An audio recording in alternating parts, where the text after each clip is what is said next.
Ya, bertemu lagi bersama saya Hendara di channel saya Hendara Komik. Kalau kamu melihat video ini berarti kamu mulai tertarik dengan Canon M50. Ya, ini adalah sebuah kamera mirrorless dari Canon yang mungkin kalau zaman sekarang udah bisa dibilang ditinggalkan. Karena sekarang Canon sudah mulai beralih ke Canon R series yang baru ya. Ada R50, ada R berapa ya? Ada 3 pokoknya R semua gitu lah. Nah, yang jeleknya dari Canon saat ini adalah ketika dia ganti sistem yang baru, kita benar-benar ditinggalkan bagi para pengguna Canon seri M. Karena mountingnya beda, jadi lensa-lensanya akan susah untuk dilanjutkan kembali pengembangannya. Karena Canon udah pindah ke seri R mounting gitu kan katanya kan. Jadi ini termasuk kamera yang akan ditinggalkan oleh banyak orang. Nah, tapi ini, kalau kamu lihat video ini, berarti kamu mikirkan, apakah Canon M50 masih layak untuk dibuat konten tahun 2024, bahkan 2025? Oke, saya ceritain dikit aja ya. Enggak dikit ya, banyak ya ceritanya ya ini ya. Lumayan panjang nih. Oke, jadi Canon M50 ini memang bisa dibilang udah bakal ditinggalkan. Untuk lensa-lensa barunya mungkin udah bakal tidak ada lagi setelah ini. Cuma buat saya ini masih cukup worth it karena lensanya nih cukup populer pada zamannya dan udah banyak. Kamu mau cari yang mau tele pakai adapter juga bisa gitu. Cuma untuk yang seri-seri baru aja sih yang nggak akan kebagian gitu kan karena mountingnya udah beda dan secara nih jarak dari sensor sama ke lensanya ini adaptannya ini katanya sudah nggak bisa diakalin pakai adapter lagi. Jadi dia hanya bisa memakai lensa yang udah ada hingga sekarang. Dan lensanya itu nggak jelek kok, bagus-bagus. Kita ngomongin lensanya nanti aja ya. Kita ngomongin lensa kitnya. Nah, ketika kamu membeli Canon M50, biasanya kamu akan ada bundling yang body only atau yang lensa kit. Cuma sekarang karena udah banyak yang jual sekarang juga, ya kebanyakan ya dibanding sama lensa kitnya. Dulu harganya sih ada di 9 jutaan ya, tapi sekarang udah turun aja di 7 jutaan atau 8 jutaan. Ini adalah Canon M50 versi pertama, dan untuk yang versi 2-nya, ya saya sih nggak ada urgensi ke sana ya. Memang ada beberapa sistem yang memudahkan untuk kekinian saat ini seperti vertical video, bisa dibuat webcam, bisa display outputnya nggak ada tulisan menu-menunya, tapi buat saya itu tidak peduli ya. Karena di sini juga bisa kok diakalin kayak gitu-gitu walaupun mungkin tidak secara otomatis. Jadi kita harus ngedit atau mungkin harus pakai aplikasi tertentu untuk bisa jadiin Canon M50 menjadi webcam. Dan softwarenya juga udah disediakan oleh Canon sendiri, jadi softwarenya resmi. Dan aku sering banget pakai kamera M50 ini untuk nge-live malam-malam. Cek aja tuh live saya banyak banget itu ya pakai ini semua kebanyakan. Jadi udah bisa dibuat nge-live kamu yang ingin berjam-jam. Cuma untuk yang ingin nge-live selama berjam-jam, belilah baterai dummy, dimana baterainya tuh seperti ini kayak baterai biasa, cuma dia ada colokannya di sini. Nah, colokannya nanti akan ditempel kabel di sini ke colokan charger USB gitu ya. Jadi bisa kamu pakai selama berjam-jam dan kalau kamu rekam dengan OBS bisa unlimited rekamnya, nggak akan ada overheat. Untuk resolusinya juga di sini bisa 4K 30 fps, cuma 4K-nya anggap aja nggak ada karena 4K-nya hampir bisa dibilang tidak bisa dipakai. Nah, yang resolusi 4K nggak bisa kepake karena autofocusnya jadi parah banget. Jadi lupakan 4K-nya bisa, tapi usahakan manual fokus ya. Itu pun kalau kamu mau repot, ya bisa-bisa aja sih. Cuma ya repot, terus juga dia juga ngezoom ya, nggak bisa nge-wide. Jadi banyak croppingnya juga. Tapi buat saya pribadi 1080, 30 fps, 60 fps di sini masih bisa diandalkan. Apalagi orang-orang juga nonton paling banter di HP yang di set di 1080 udah cukup sih. 60 fps juga udah lebih-lebih. Banyak yang masih nonton di 480 atau 720, 30 fps juga. Dan bagaimana kalau kita ajak nonton di studio seperti ini? Apakah gambarnya masih bagus pakai lensa kit? Yuk, saya kasih sampelnya.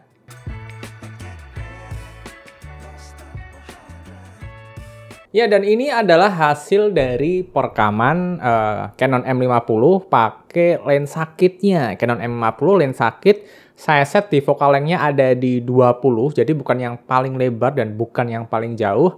Terus saya pakai satu buah lampu di sini dari Lighttube yang buatan dari Ulanzi seri V berapa saya lupa, saya tulis di sini. Dan dia saya set di kecerahan 88% brightness-nya dengan Kelvin-nya ada di 5300 sekian Kelvin. Hasilnya seperti ini dan tentu karena saya sudah tidak puas dengan mode standar akan saya color grading seperti ini. Dan ini adalah hasil dari color grading dari lensa kit. Nah, dulu saya ini nggak tahu yang namanya color grading, bahkan saya nggak sadar kalau layar laptop saya sangat busuk sekali untuk melihat color yang dihasilkan oleh kamera ini. Saya kira jelek, ternyata bagus. Karena menurut saya pribadi, ini udah saya color grading seperti ini dan ini adalah hasil terbaik yang bisa saya berikan kepada kalian. Cuma ya, memang selera orang beda-beda. Mungkin banyak yang nggak suka sama color grading saya karena saya merasa memang color grading saya kurang jago sih. Lensanya ya, karena ini lensa kit bisa dimaju mundurin.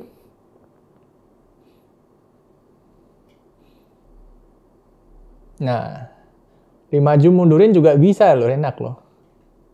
Nah, dengan gini backgroundnya jadi lebih bokeh di sini. Cuma F-nya akan mengecil karena dia lensanya semakin kecil sehingga gelap. Jadi kalau kamu mau hasil yang lebih terang, ini bisa dibesarkan seperti ini. Nah, dan ini adalah settingan dari 15 mm-nya, tapi tadi saya set di sekitar 20 mm.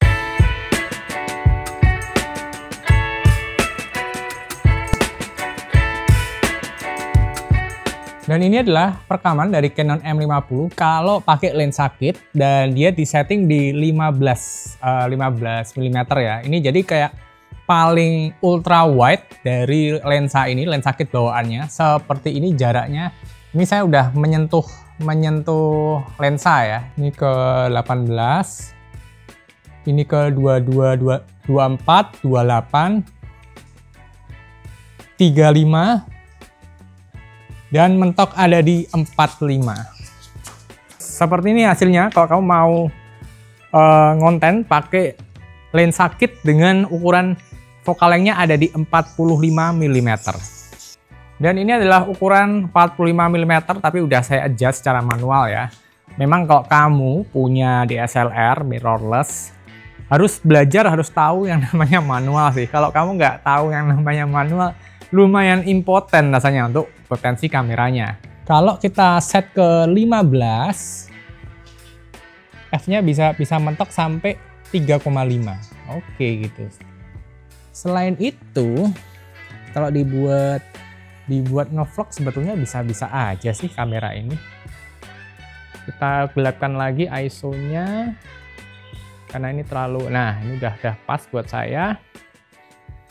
Ini saya punya tripod yang bisa jadi monopod juga, jadi sangat membantu sekali untuk hal-hal macam ini.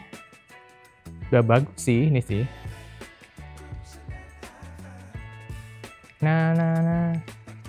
Lensa kitnya aja udah oke sih buat saya ya. 24 udah oke, kalau mau diajak ngevlog nggak terlalu capek.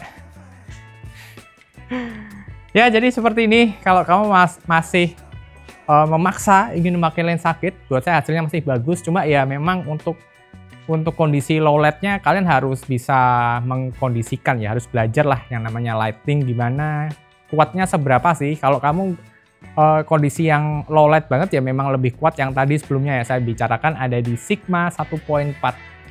F-nya bisa sampai fix ya 16 mm aja.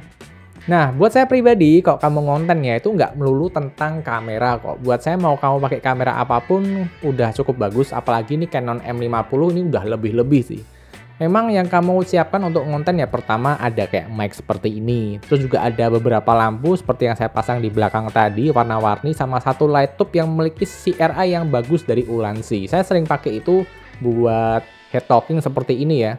Kalau di sini ini lampu yang saya bikin sendiri dan itu dari Bolam, dan Bolam lampu kamar ini tidak memiliki CRI yang bagus. Sering banget kulit saya menjadi pucat atau kehijauan. Jadi memang saya sarankan kamu invest lagi ke pertama mic, lalu ada juga lightning. Nah, lightning ini banyak-banyak, mungkin bisa dibuat video terpisah untuk penjelasannya.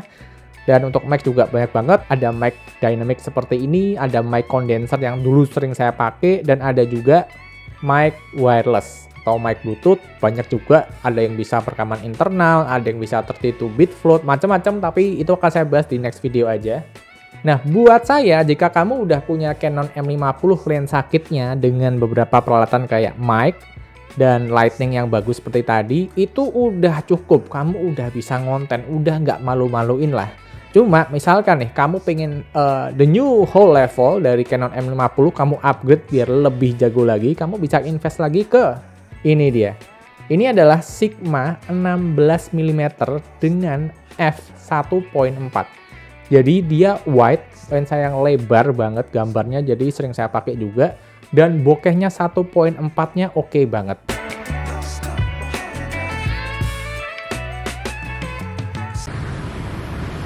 Dan ini hasil dari perekaman Canon M50 dengan lensa Sigma yang kamu bisa lihat banget bokehnya creamy banget. Dan bokeh seperti ini tidak akan bisa kamu dapat di smartphone semahal apapun. Paling biasanya ya bokehnya bokeh digital yang mencoba untuk nge-mimix bokeh yang asli dan natural dari lensa seperti ini. Dan saat ini saya berada di Simpang 7. Di sini saya matikan auto brightness dan auto exposure-nya karena saya suka manual buat nanti di color grading. Dan seperti ini hasilnya. Dan ini adalah hasil dari perekaman mic dari internal Canon M50, dan ini saya bawa jalan aja tanpa adanya gimbal, cuma saya pegang tangan segini aja. Karena lensanya termasuk lensa yang bagus menurut saya. Dan selain kalau kalian ingin mengupgrade kamera ini, kalian bisa lakukan upgrade di lensanya. Seperti saya ya, beli di Sigma yang 1.4 ini 16 mm. Jadi untuk dipegang seperti ini udah ada cropping dari kestabilannya juga, tapi masih kelihatan wide seperti ini ya. Padahal cuma dipegang satu tangan. Walaupun memang lensanya berat, tapi ini adalah hasil terbaik dari Canon M50 buat saya. Harganya juga untuk yang seri Canon M lumayan ya, ada di harga 5 juta kurang lah untuk lensanya aja. Kalau yang untuk versi Sony juga ada di lebih murah ya, sekitar di 4 juta. 4 jutanya tuh kurang gitu. Dan hasilnya bagus banget, cuma ya memang tangan saya pegel kalau megang seperti ini lama-lama sih. Soalnya berat banget, dan saya megangnya pun juga bukan megang di bodinya, tapi saya megang di lensanya. Karena ya itu, seberat itu. Dan ini adalah perekaman dengan mode manual lagi, dan saya ikut pengaturannya di histogram ya. Jadi ini manual tapi dibantu dengan histogram biar kamu bisa dapat dynamic range yang terbaik. Di sini ISO 800 lagi, dan saya lebih suka seperti ini ya, agak gelap-gelap dikit tapi kelihatan semua, nggak overexpose di belakang. Dan seperti ini adalah satu dari kekuatan dari lensanya ya, yang bukanya gede di 1.4. Low light seperti ini sulit banget kalau nggak pakai lensa satu ini. Dan untuk nangkep layar yang ada di sana nih, layar videotronnya masih susah sih untuk lensa ini ya. Ada flicker juga, coba saya turunkan speednya ke 1/50. Nah, flickernya langsung hilang ya.